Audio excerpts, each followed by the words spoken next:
ইন্নাল হামদুলিল্লাহ ওয়াসসালাতু ওয়াসসালাম। সুপ্রিয় দর্শক, আসলে আমরা যে পথে আমরা চলছি এটা কিন্তু দিনকে অবহেলা করা বলা চলে। আপনি কি একবার ভেবে দেখেছেন যে আপনি যে পথে চলছেন আপনার আয় বা হায়াত কতদিনের? একবারও কি ভেবেছেন আপনি হয়তোবা বাড়ি করার চেষ্টা করতেছেন অথবা গাড়ি করার চেষ্টা করতেছেন?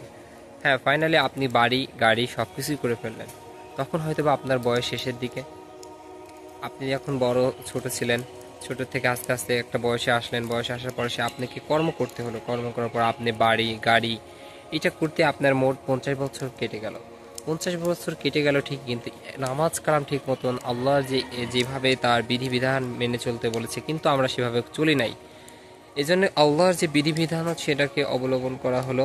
এই আল্লাহর বিধিবিধান না মানার কারণে যে 50টা বছর আপনি কাটিয়ে দিলেন, আপনি কি একবার ভেবেছেন এই 50টা বছর আপনি কার পিছনে ব্যয় করলেন?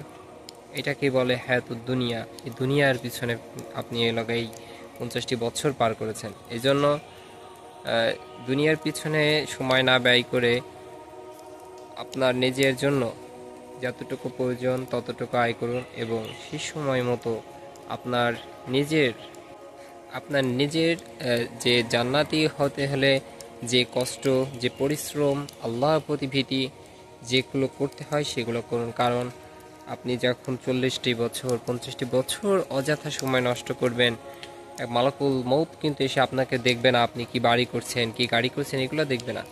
শুধুমাত্র আপনার আমল দেখবে। এই আমলের উপর ভিত্তি করে আপনাকে জান্নাত এবং জাহান্নাম নির্বাচন করা হবে।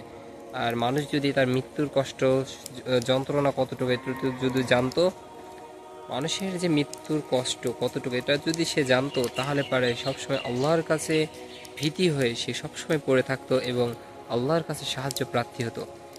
আমরা মানুষ এমনভাবে ভুলে গেছি যে দিনদারিত্ব নাই। এই দিনদারিত্ব যেন আল্লাহ আমাদেরকে কবুল করে নেয়, সেই তৌফিক যেন দান করেন। ইমা তৌফিক ইল্লা বিল্লাহ।